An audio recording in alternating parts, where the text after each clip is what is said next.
Hi, Jason. Welcome to the What's Your Next podcast. Hi, thank you so much for having me. So happy to have you here. So tell us a little bit about yourself and about your podcast. Oh gosh, I am a late in life reader. So I only really started reading like 7 or 8 years ago. Yep. And now I host a book podcast called Gaze Reading, where some recent guests include people like Jonathan Van Ness and Rosie O'Donnell, and authors like Alif Shafak, and oh God, who else have I recently had on the show? Daria Lavelle, who wrote the book Aftertaste, and Jemima Way, who wrote The Original Daughter. So many fabulous people have been on the show recently. Oh my gosh. My 90s kid is feeling the Rosie O'Donnell mention. Like, I love her Yes. talk show. I talk about her on Gaze Reading all the time, and so to have her on the show was such a dream. It was really special. Yes. I love this. So we gotta, like, in the show notes, we'll post those links episodes so you can take and listen to them. So awesome.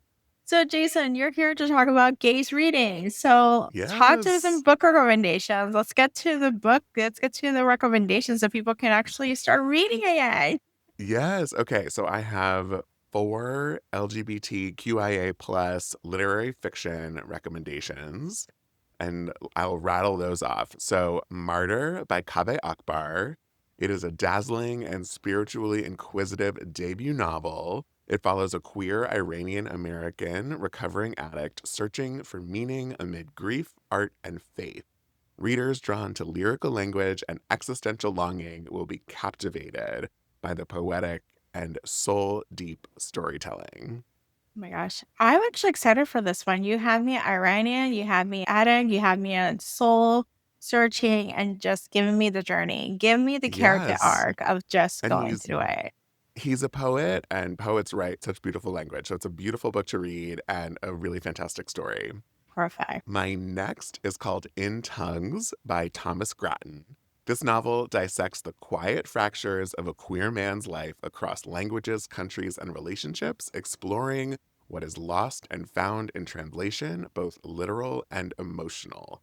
Grattan's restrained, elegant style will appeal to readers who savor intimate, introspective narratives. Ooh, I like this. I like this. It's like, as someone who doesn't do a lot of literary fiction, I feel like these are actually ones that I'm like, oh, maybe I'll dive my little toe in the pool with it. So, Yes, this was my goal. I wanted to pick some books that, even if you, regardless of what you like to read, these are yeah. books that I think lots of people would appreciate. So my next pick is The Safe Keep by Yael Vanderwooden. I've been talking about this book nonstop since last year. It was one of my favorite books last year. Set in post-war Netherlands, this simmering debut explores forbidden desire and long-buried secrets between two women navigating a world of repression. Fans of slow-burning queer romance and gothic tension will be drawn to its lush atmosphere and emotional intensity. Ooh, you have me I another have been one. calling it Sapphic, Call Me By Your Name. That is a great recommendation. Yes, so I'm a big fan of that. That is a And great then recommendation. my last literary fiction pick is When the Harvest Comes by Den Michelle Norris. Norris weaves a haunting, multi generational story of a Black Southern family marked by queerness, inheritance, and quiet resistance. With rich prose and deeply rooted characters, it's perfect for readers who appreciate literary fiction that centers Black queer voices and ancestral memory. I love this. I love the fact you gave us some recommendations that are like they're beyond just your comfort zone. Like there is a little bit of everything, but there is also BIPOC representation, there's Southern representation, there's European representation, there's Iranian and poetry and beautiful prose. So I think it's like if you're Yes, like new to literary fiction, these are like you look for one thing that come with it and try it out and then maybe try the rest of the list. Like this is a great way to like beyond of your bread and butter, gay reading. These are actually like hidden gems that we can actually take advantage of. yes, exactly. And I also have a couple of memoir recommendations if you Yes. want.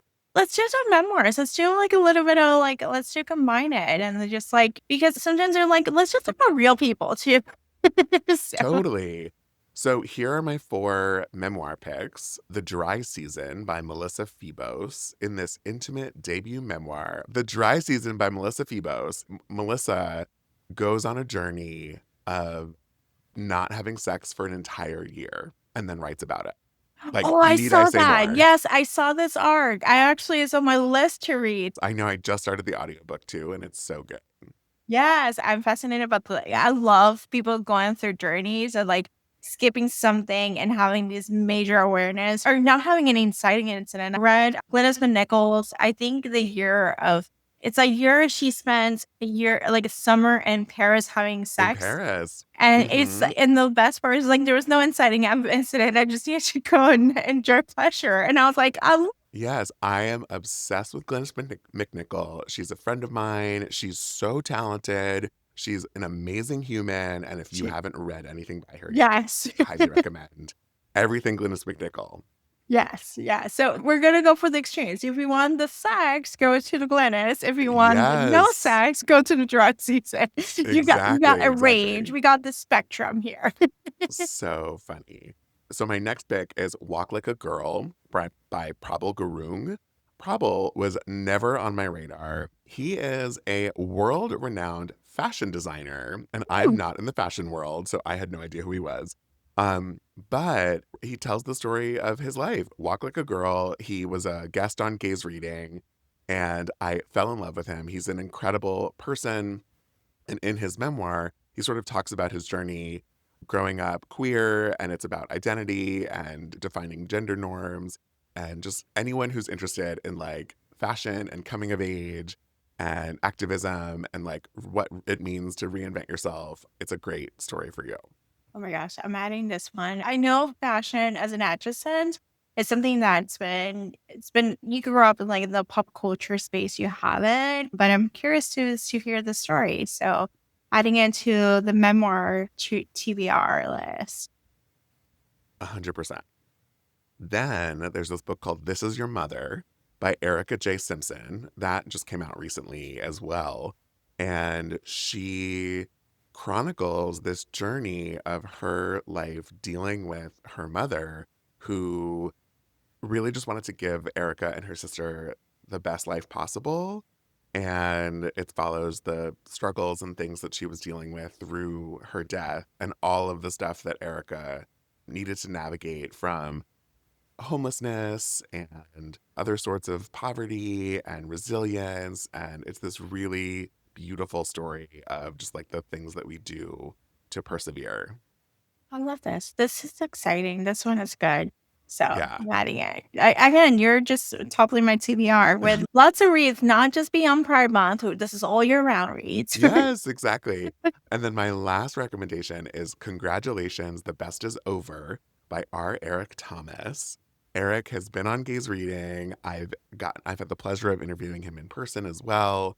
And I'm so grateful to call him a friend. He writes these fantastic, funny, meaningful essays and short stories. They're all of some of his books most recently have been essay collections, and he's just so funny and taps into real life elements of being human right now. And he tells stories of sort of his daily life. And I don't want to say too much, but he is so funny, and his audiobooks, he reads them. And I highly recommend them as audiobooks. They're also great to read on the page. But yeah, he's just such a great essayist. He has a great newsletter if you want to sign up to read some funny things online. So I couldn't recommend him as a personality more. I love this so much. I actually have his books actually on my list because I need sometimes like memoirs of someone talking about life and like just having those Yes. observations. Like those are my favorite new ones. Like, are we the same or do we have the same history or we don't? And like, I identify, do I don't identify? And just having this place of companionship. It's like friendships with memoirs. Yeah, totally. Exactly. And his books absolutely do that. His other book is called Here for It. And Yeah, that was a Read with Jenna book club pick. I love this. All right. So, Jason, tell us where we can find Gaze reading. You can find Gaze Reading wherever you get your podcasts. So, but also you could go to gazereading.com. You could find us on Instagram at Gaze Reading. We're on Blue Sky. We're on YouTube. We are all over the place. Just search Gaze Reading Podcast or Gaze Reading wherever, and you'll find it. Awesome. Thank you, Jason, for being on the show.